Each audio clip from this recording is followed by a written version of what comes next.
Back in March, NewsHour revealed allegations that American machine tools giant Haas Automation sold millions of dollars worth of its technology to the Russian arms industry via its former distributor Abamet. Haas denied the story and claimed it had halted sales to Russia as soon as Moscow sent troops into Ukraine in early 2022. But according to new research, Haas may still be supplying the Russian arms industry indirectly. With support from the Pulitzer Center, special correspondent Simon Ostrovsky reports from Kyiv. This is the Novosibirsk instrument building plant, known as NPZ in Russian. It manufactures high-end optics used by the Russian military for everything from targeting systems for Russia's weapons to night vision for its infantry. NPZ doesn't want you to know where it gets its high-tech equipment from, which is why they've pasted their own logo over the logo of the manufacturer of this machine tool, seen in a promotional video released in April. But they've missed a spot.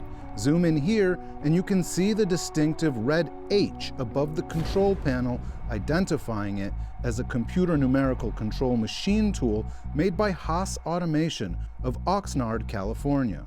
NPZ isn't alone in being partial to Haas machine tools. They're used throughout the Russian military-industrial complex because they can be programmed to mill, cut, or shave metal into almost any shape necessary. For years, Haas sold machine tools in Russia via its official distributor, Abamet Management Ltd. Even though sanctions have been in place against the Russian defense industry for almost a decade as a result of the annexation of Crimea. Only after the full-scale invasion of Ukraine last year did Haas officially sever its relationship with Abamet and made, quote, no direct or indirect shipments or sales to Russia since March 3rd, 2022. But the organization that originally exposed Haas's dealings in Russia says even that may not be true. Denis Hutik is an advisor at the Economic Security Council of Ukraine, or ESCU. He told NewsHour spare parts needed to maintain the Haas machines already being used in Russia continue to flow into the country via a mysterious firm in China called Suzhou Sup Bestech Machine Tools Co. Ltd. that doesn't seem to have a website or phone number and was set up just 2 weeks after Haas officially pulled out of Russia. Since the moment when Russia received the last direct shipment of Haas products from Oxnard, California, and since October 2022, this Chinese company supplied or conducted around 200 shipments of Haas products to Abamet, and all those shipments are worth about $600,000. Customs records reviewed by NewsHour show that Haas-branded spare parts were being shipped to Russia as recently as April of this year, more than a year after Haas says it halted any sales or shipments to the country.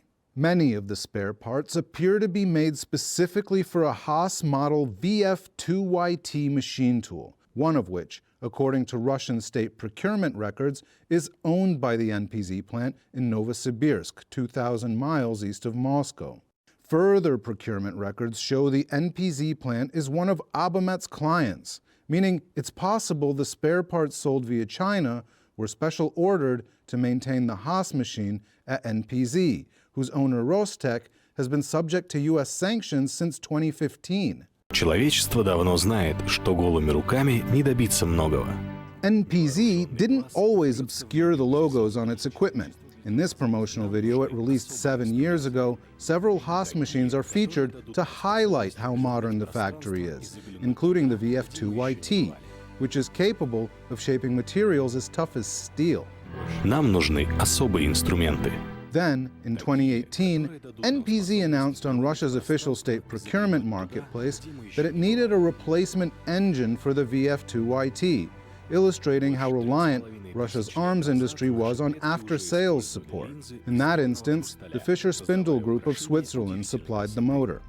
Today, NPZ uses its Haas machines to shape the casings for its various sights and scopes. The finished casings look like this and are collected in this wooden box before being painted, finished, and fitted to Army equipment like this.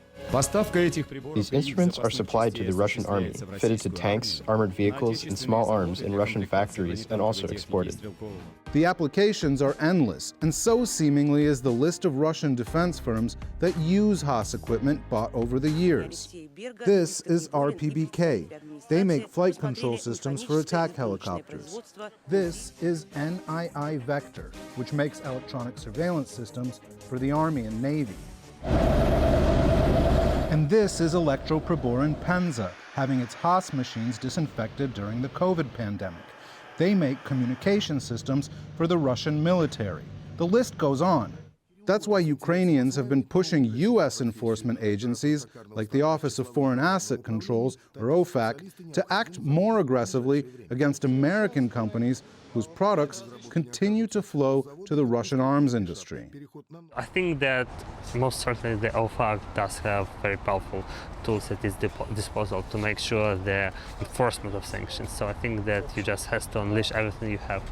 Vladislav Vlasyuk is an advisor to the office of Ukrainian President Volodymyr Zelensky and co-chair of a U.S.-Ukrainian working group on Russian sanctions. He told NewsHour Russia has managed to ramp up production despite the unprecedented sanctions imposed by America and its allies.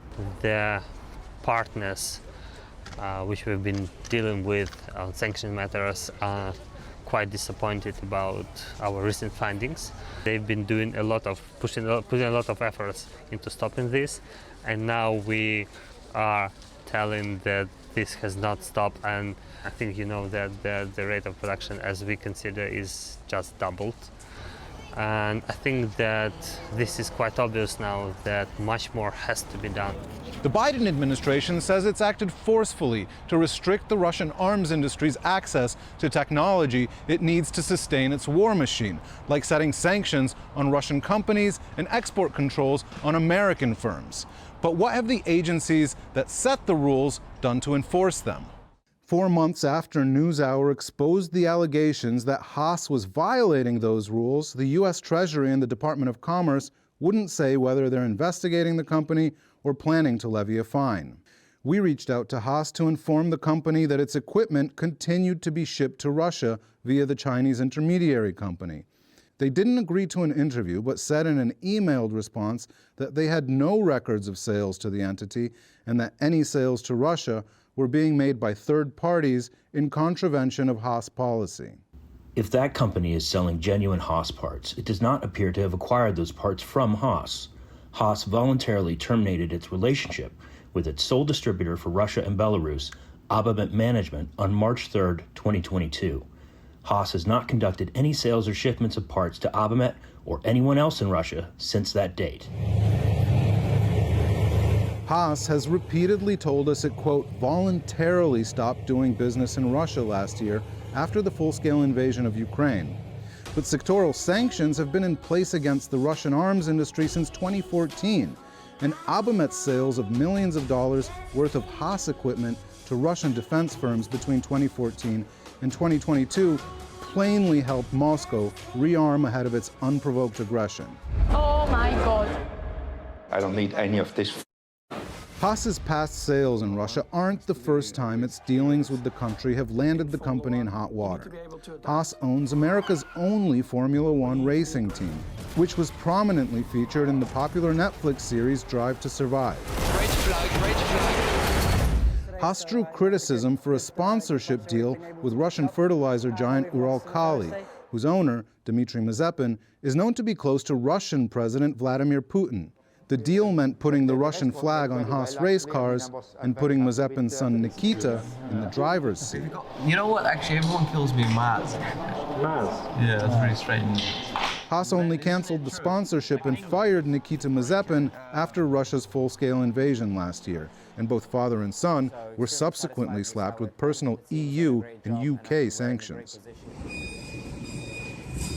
But officials at the Department of Commerce and the Treasury have yet to give any sign that they plan to go after American manufacturers that may have violated the sanctions regime on Russia.